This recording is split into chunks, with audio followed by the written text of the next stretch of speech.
વડોદરા જિલ્લાના પદમલા ગામમાં પંચાયત દ્વારા દબાણ હટાવવાની કાર્યવાહી દરમિયાન ઘર્ષણ સર્જાયું હતું। વર્ષોથી ફળની લારી ચલાવતા દુકાનદારની દુકાન દૂર કરવામાં આવતા વિરોધ થયો હતો, જેમાં દુકાનદારને ઈજા પહોંચી હોવાનું સામે આવ્યું છે। પદમલા ગામમાં ગ્રામ પંચાયત દ્વારા છાણી પોલીસની હાજરીમાં દબાણ દૂર કરવાની કાર્યવાહી હાથ ધરવામાં આવી હતી। પંચાયતના જણાવ્યા મુજબ ગેટની બહાર છેલ્લા 25 વર્ષથી ફળની લારી ચલાવતા સનાભાઈ હિંમતભાઈ માળીને દુકાન હટાવવા માટે અગાઉ 3 વખત નોટિસ આપવામાં આવી, છતાં દુકાન દૂર કરવામાં નહીં આવતા તાલુકા વિકાસ અધિકારીના આદેશના પાલન રૂપે આ કાર્યવાહી કરવામાં આવી હતી। કાર્યવાહી દરમિયાન દુકાનદાર સનાભાઈ હિંમતભાઈ માલીએ દુકાન તોડવાની કાર્યવાહીનો વિરોધ કર્યો। આ દરમિયાન થયેલા ઘર્ષણમાં તેમના હાથના ભાગે ઈજા પહોંચી હોવાનું જાણવા મળ્યું છે। દુકાનદારનો આક્ષેપ છે કે કાર્યવાહી દરમિયાન તેમની અંદાજિત ₹25,000ની કિંમતનો માલ, લારી અને ટીનના પતરા સહિતનું નુકસાન થયું છે। આ ઘટનાને પગલે થોડા સમય માટે સ્થળ પર તંગદિલીનો માહોલ સર્જાયો હતો। જોકે પોલીસની હાજરીમાં સમગ્ર કાર્યવાહી પૂર્ણ કરવામાં આવી હતી અને સમગ્ર મામલે સ્થાનિકોમાં પણ ચર્ચા જાગી હતી। આજે મારી જોડે ગ્રામ પંચાયતના સરપંચ અને સરપંચના ઘેરથી અને એનો દિયર એ બધા અહીં આવી અને મારી લારીનું તોડફોડ કરીને બધું ભરી ગયા અને લારી આખું મારું કેબિન બધું પતરા હંગાતો હતું એ બધું તોડી કાઢ્યું। મારી લારી બાકીના બધા 4-5 કેબિનો છે, આ બાજુ 2 કેબિનો છે, કોઈ નડતો નહીં। હું એકલો નડું છું। આ રીગલી કોઈનું છે નહીં, મારું રીગલી નહોતું એટલે મને પાવતી આલો પાવતી, મને કોઈ પાવતી આલી નહીં।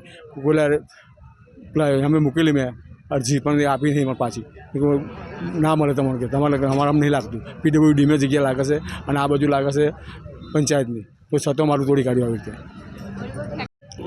25 વર્ષે અમારી દુકાન હતી। અમારી દુકાન પર અમારા છોકરાના બાળ બચ્ચાનું પૂરું પોષણ કરતા હતા અને અત્યારે હુમલો કરી અમારી દુકાનનો માલ બધો 25,000 રૂપિયાનો માલની પથારી ફેરી કાઢી છે એ લોકોએ। અને હુમલો કરવા હતા મારા પોલીસ સંગાતાએ મારા બાબાને ઘર ઉપર દબાઈ દીધું હતું એ લોકોએ, પોલીસવાળાએ। અને બધા લોકો હુમલો કરી મારવા માટે અરજી કરતા કે મારી જ નાખીશું, કને લારી તો તોડી કાઢી અને 25,000ની માલની પથારી ફેરી કાઢી છે અમારે અત્યારે। અમે વ્યાજુકા રૂપિયા લઈને મારા ઘરથી મને બીમાર છે, જે મહિને 5,000 રૂપિયાની દવા લાવે છે, એના પછી અમારું ગુજરાન ચલાવતા અમની દવા લાવતા। અને જે તો એવું કહેવા માગે છે લોકો કે તમે લોકો દુકાન તોડી કાઢો અને અહીંથી ચાલ્યા જાઓ, તમારે કઈ જવું ગામમાંથી। 25 વર્ષથી ચાલે છે દુકાન અમારે આમ તો 25 વર્ષથી ધંધો કરું છું। પેલી બાજુ 15 વર્ષ આ બાજુ 10 વર્ષ હતા। ત્યાં આપણો વડ હતો, વડની જોડે મારી દુકાન હતી જૂની 10 વર્ષ। હા, મને ચક્કુ મારો આમ ઝાલા મેં ચક્કુ વાગી છે મારું પોતાનું। તમારી શું માંગ છે હવે? મારી દુકાન સારી જોઈ હતી, એ ધંધો મને કરવા દે, ગરીબ માણસને મને જીવી ખાવા દે। મારા લારા મારા બધું આમ નાખ્યા, 2-3 લારી હતી મારી અને ફ્રૂટ ભરીને બધું લઈ ગયા।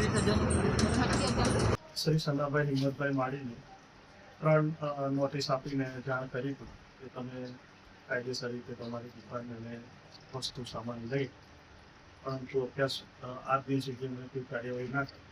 કાયદેસર રીતે TDO સાહેબના માર્ગદર્શન હેઠળ છાણી પોલીસની મદદથી આજનું દબાણ